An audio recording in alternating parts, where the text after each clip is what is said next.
Hello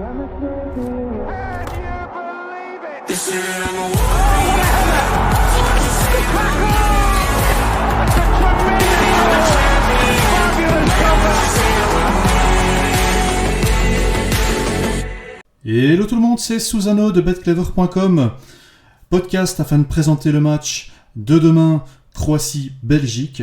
Match, on va dire, entre deux équipes expérimentées qu'on attend avec impatience, surtout pour voir si la Belgique va afficher un nouveau visage ou le même visage que durant le match amical face à l'Égypte et les deux premiers matchs de la poule F face au Canada et au Maroc. Conférence de presse donc qui a eu lieu hier suite à la réunion de crise à l'hôtel avec les joueurs et Martinez. Donc je vous fais un petit peu écouter la conférence de presse, un passage du moins au hasard parle dans un anglais approximatif mais très correct sur le fait que on devrait voir 11 guerriers sur le terrain face aux Croates. You know, it's like mindset. You know, we have to play with. Is like in 2 days it's maybe going to be our last game, so we have to play with desire to win, and that's it. No fear, no, just thinking to win the game.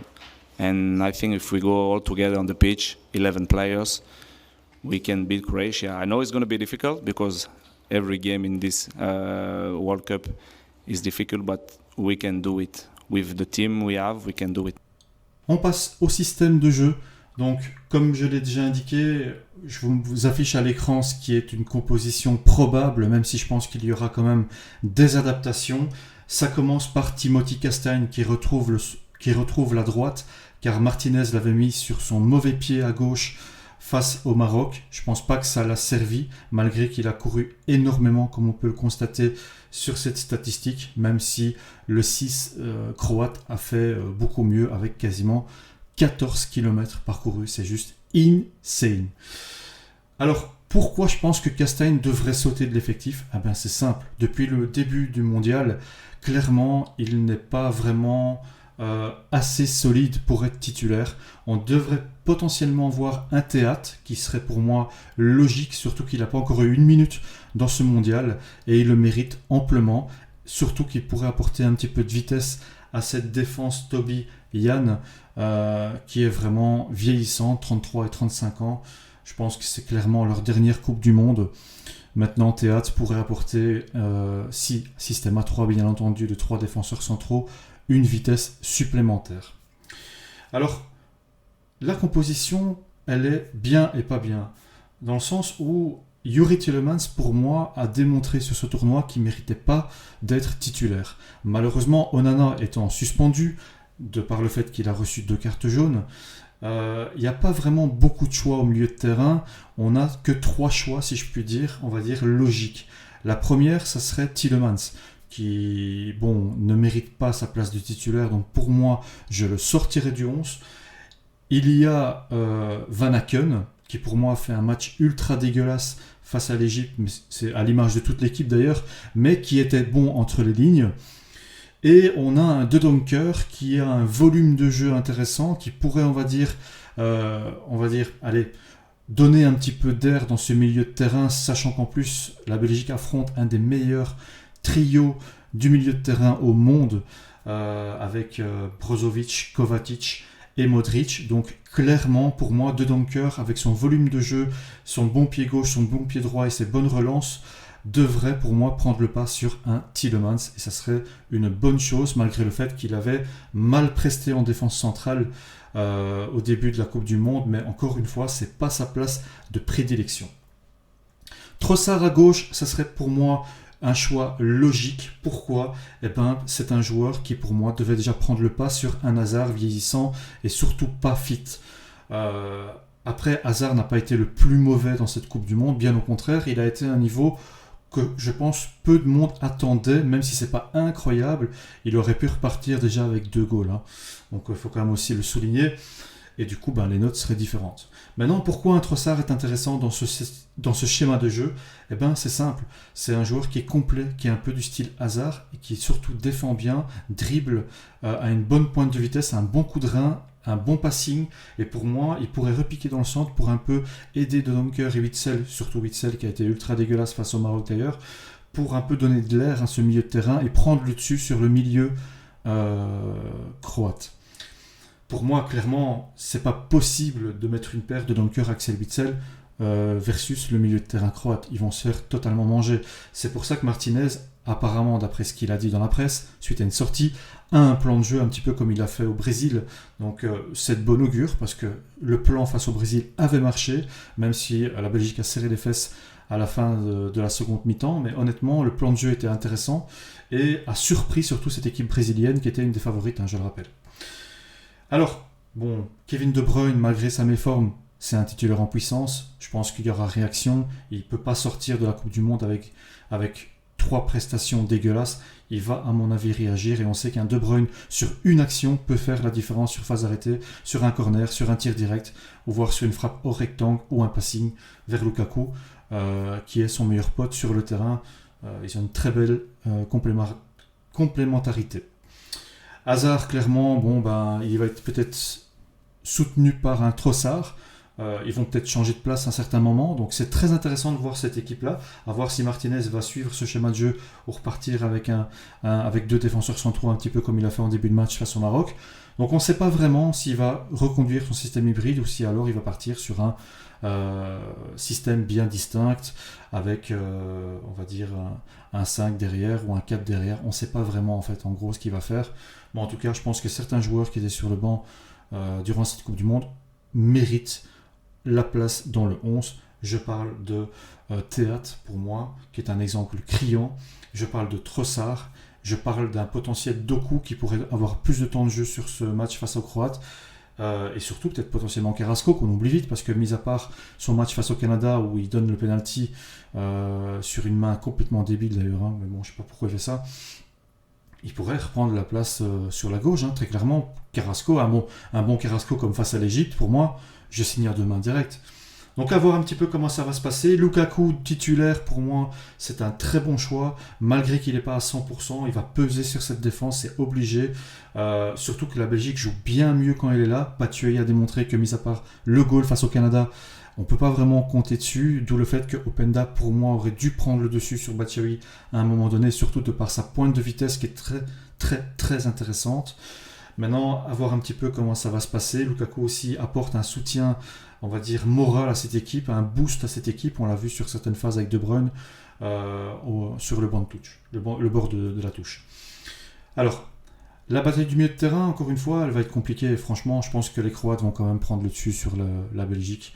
Maintenant, à voir un petit peu s'ils vont faire un pressing haut ou s'ils vont être patients un petit peu comme ils l'ont fait face à la team canadienne, parce qu'ils avaient été surpris rapidement et après ils ont complètement mangé cette équipe du Canada qui est inexpérimentée mais qui est franchement a montré de belles choses sur cette Coupe du Monde, donc ils peuvent sortir la tête haute en espérant qu'ils fassent une belle prestation face au Maroc.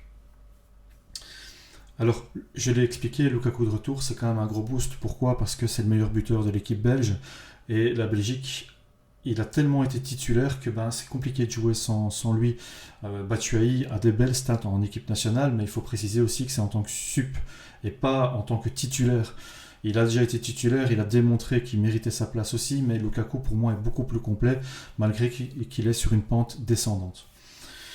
Alors la mentalité croate, elle est plus à démontrer, on l'a vu à plusieurs reprises, équipe vraiment a une mentalité exemplaire, donc ça devrait faire la différence. Maintenant un petit peu voir si on va voir un petit peu si maintenant la Belgique va montrer d'autres choses face à cette équipe croate, dans le sens où ils ont promis 11 guerriers, donc on va un petit peu voir dans quel schéma de jeu ils vont jouer et quelle motivation ils vont apporter. Ça sera mon point suivant d'ailleurs, c'est la motivation. On devrait avoir un beau match entre 2 équipes, on va dire, qui ont une génération similaire, c'est-à-dire que Dalic a on va dire, mieux géré cette transition de génération en mettant, on va dire, un 11 qui est pas vieillissant, mais qui est entre expérience et jeunesse, là où la Martinez n'a pas su vraiment copier, si je puis dire, se baser sur ce système-là, dans le sens où il fait monter des joueurs qui n'ont pas lieu d'être, comme De Ketelaar qui n'a rien montré,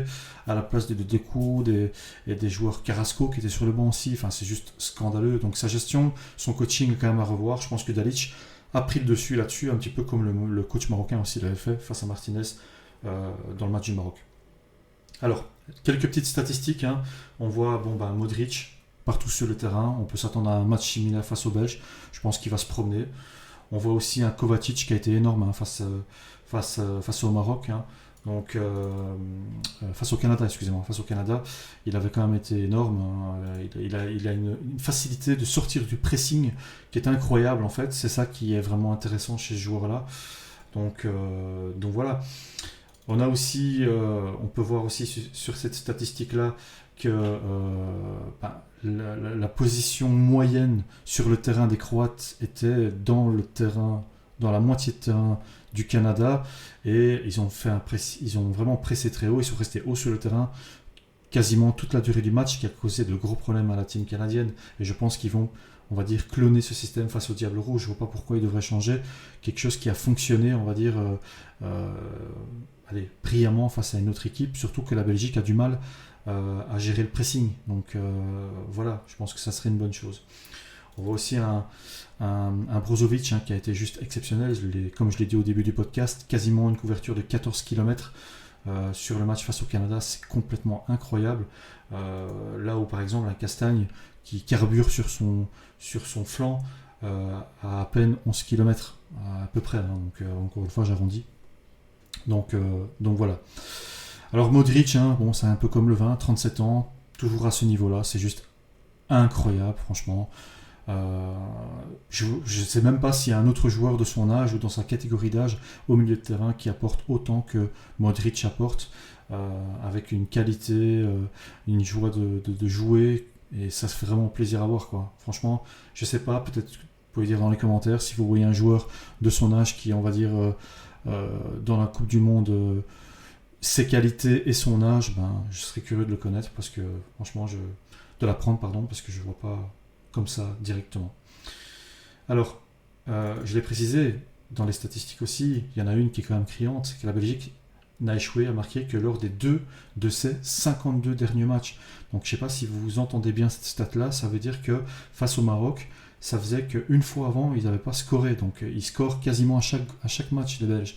Et là, c'est étonnant qu'ils ont vraiment été muets.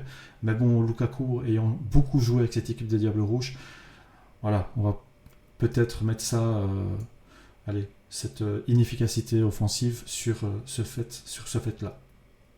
Vous voyez aussi d'autres petites stats, comme quoi la Croatie n'a perdu aucun de ses 8 derniers matchs. Sachant que la Belgique doit gagner et prendre les 3 points, j'annonce quand même un match très compliqué. Hein. Franchement, malgré 11 guerriers sur le terrain, ça va être compliqué. Pas impossible, mais compliqué. Scénario de la qualification, très simple. On va résumer ça à une victoire belge, c'est obligatoire. Ils doivent prendre les 3 points pour passer. La Croatie peut se permettre de passer avec 1 point, mais encore une fois, je doute qu'ils priorisent un scénario de la sorte, dans le sens où clairement, il ne faut pas trop jouer avec ça, parce que si vous attendez trop, vous prenez un petit contre ou une phase arrêtée et vous perdez sur un 1-0. Spécialité des Diables Rouges, hein. On l'a vu face au hold-up, face au Canada, ils gagnent sur une action de jeu. Donc ça pourrait se reproduire aussi face au Canada, donc face à la Croatie. Donc je pense que clairement, comme l'a dit Perisic, on devrait voir une équipe croate qui joue haut sur le terrain, qui rivalisera dans le milieu de terrain. Non, je veux dire, ils vont surperformer dans le milieu de terrain pour, on va dire, prendre cette possession, contrôler le ballon et mettre à mal cette équipe belge de par un pressing haut. Ça, c'est mon avis personnel. Après, comme vous pouvez le voir sur la capture d'écran, il y a des autres scénarios où la Belgique peut faire un match nul dans le cadre où le Maroc, on va dire, perd sur un score bien sévère face au Canada, qui est éliminé, by the way. Donc mon pronostic, il va être simple, il y a un 2. Donc mon premier pronostic qui me semblerait être le plus, on va dire, safe, c'est le BTTS. Donc les 2 équipes marquent. Pourquoi ? Parce que je m'attends à une équipe belge qui va avoir un autre visage, qui va vouloir peut-être potentiellement sortir de cette compétition s'ils perdent, bien entendu, ou s'ils font un match nul, de la meilleure des manières. Je pense que ça passe par marquer des goals, et Lukaku est de retour, c'est une bonne occasion pour marquer un goal, surtout que la stat, je vous l'ai expliqué, 52 matchs, 50 fois où ils ont marqué des goals, il n'y a que 2 matchs, dont celui face au Maroc. C'est quand même exceptionnel, donc pour moi le BTTS c'est un cadeau du ciel. La Croatie, bon, je pense qu'ils vont marquer aussi. On a vu qu'ils ont une forme offensive qui est assez intéressante. Mis à part face à une défense incroyable marocaine, ils auraient pu aussi repartir avec un goal. Donc pour moi, ils devraient marquer face à cette défense vieillissante de la Belgique, surtout qu'on ne sait pas vers quel système Martinez va aller. Et je pars finalement aussi sur une victoire croate. Il y a une value sur la Croatie de par la mentalité, la motivation, l'équilibre au milieu de terrain et surtout, on va dire, l'humeur de cette équipe, le jeu déployé, la forme offensive, la forme défensive aussi. Ils ont tout pour gagner face à cette équipe belge. L'expérience aussi d'ailleurs. Un coach qui est pour moi, on va dire, meilleur que Martinez et qui ose faire des choix. Et surtout qui a bien réagi face au Canada. Donc pour moi, victoire de la Croatie et BTTS pour terminer. C'est déjà la fin de ce podcast. Je vous remercie pour votre écoute et je vous dis à une prochaine fois. Ciao les amis!